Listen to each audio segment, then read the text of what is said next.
사랑하는 구독자님들 안녕하세요. 에드나입니다. 그동안 계속 주 1회 정도 텀으로 영상을 올려오다가 정말 오랜만에 영상을 가지고 왔어요.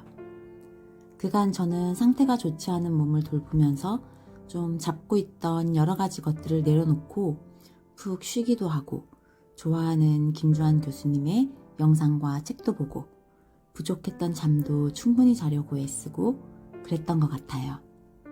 요즘 같은 사회에서는 뭔가를 계속해서 발전해 나가고 있지 않으면 상당한 불안감을 느끼게 되기도 하는데요. 왠지 의식적으로 그렇게 잡고 있는 것들을 내려놓아 봐야 한다는 마음이 들었습니다.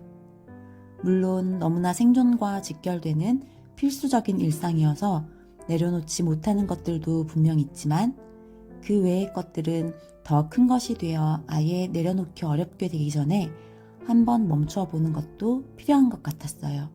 말하자면 의도적인 작은 실패들을 선택해보는 그런 것 말이에요. 커다란 실패는 보통 우리가 원하지도 않고 일부러 경험해보기에는 너무 리스크가 크니까 비교적 리스크가 작은 실패들을 의도적으로 해보는 걸 저는 추천드려요.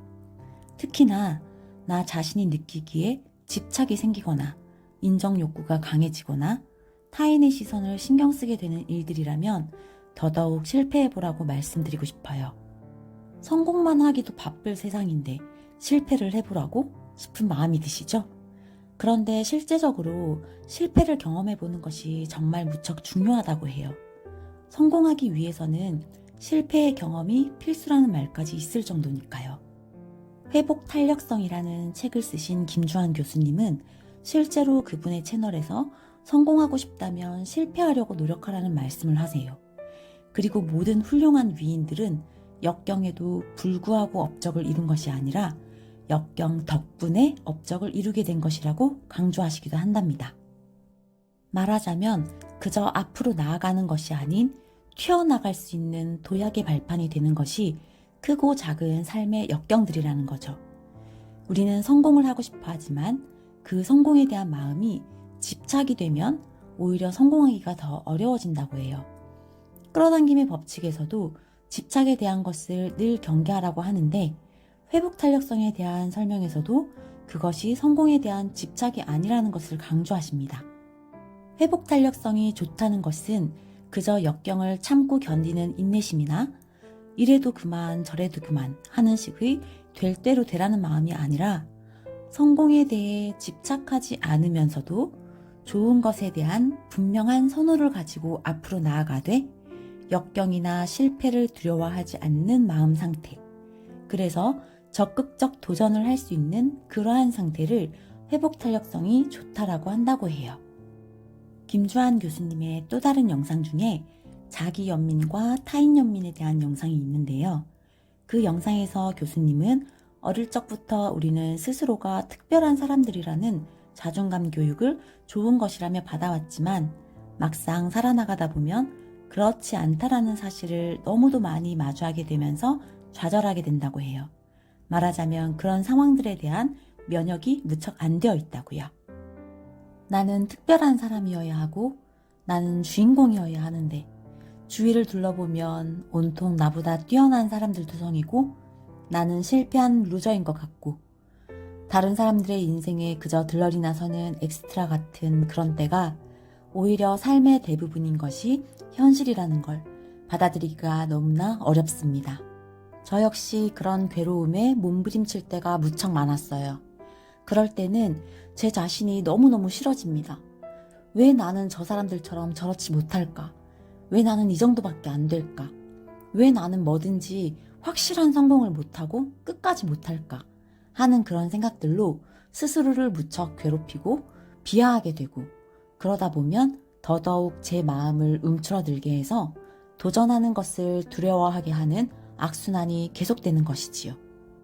그래서 교수님은 자기 연민이라는 것을 우리가 흔히 알고 있는 자신을 불쌍하다고 생각하는 그런 마음이 아니라 스스로에게 친절하고 자신을 잘 돌보는 그런 마음이라고 정의하셨어요. 저는 그 정의를 듣고서 자기 연민이라는 것이 너무나 이기적이고 굉장히 의존적인 병든 마음이라고 생각했었다가 더 건강한 정의를 가지게 되어서 무척 감사하고 기뻤답니다. 의외로 우리는 스스로에게 친절하지 않은 경우가 굉장히 많아요. 자신을 챙기는 것을 이기적이라고 생각하고 오로지 타인에게만 헌신하는 삶을 살며 스스로를 돌보지 못하는 경우도 너무나 많고요. 하지만 스스로에게 친절하지 않은 사람은 결코 타인에게도 진심으로 친절하기가 어렵다고 해요. 저 역시 자신을 챙기지 못하면서 베푸는 친절로는 진정한 행복감과 만족을 얻기는 어렵다고 생각한답니다.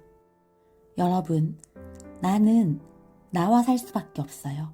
우리 자신이 아닌 그 어떤 누군가가 우리에게 무한의 사랑을 베풀어도 내가 나 자신을 사랑하지 않으면 우리 안에 있는 자아는 두려워하고 외로워하고 불안해합니다. 내가 살아야 하는 곳은 결국 내 안이기 때문이에요. 나는 얘랑 살 수밖에 없는데 얘는 늘 나를 싫어하고 내가 아닌 다른 삶만 부러워하고 내가 하는 실패도 용납해주지 않고 비난하고 늘 나는 못할 거라고 말하고 거부하기만 한다면 얼마나 서럽고 외롭고 두렵고 불안하겠어요. 하지만 내가 나 자신을 챙기고 사랑하고 나에게 친절하게 대하고 실패해도 비난하지 않으며 다시 일어설 수 있어. 내가 힘내서 네 꿈을 도와줄게 라고 말해주는 그런 존재가 되어준다면 내 안의 자아는 그 어떤 상황에 있어도 불안하거나 외로워하지 않아요. 내가 살고 있는 얘가 나한테 가장 좋은 친구이고 지원군인데 얼마나 행복하겠어요. 몸이 다시 원인도 모른 채 아프기 시작하면서 저 역시 너무나 고통스럽고 괴로웠어요. 실패하는 연습을 한다지만 목표한 바를 척척 해내지 못하고 멈춰서는 일이 잦은 제 자신을 보는 건 참 달갑지가 않지요. 하지만 저 역시 저와 살아야 해요. 얘를 아껴줘야 하고 사랑해주고 친절하게 대해야 해요. 그래야만이 얘도 더 힘을 내서 또 걸어보고 또 도전해보고 다른 길도 찾아보고 용기를 낼 테니까요.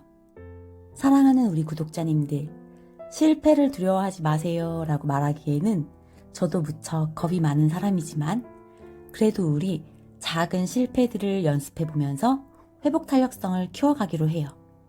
영상을 너무 늦게 올려서 정말 죄송한데요.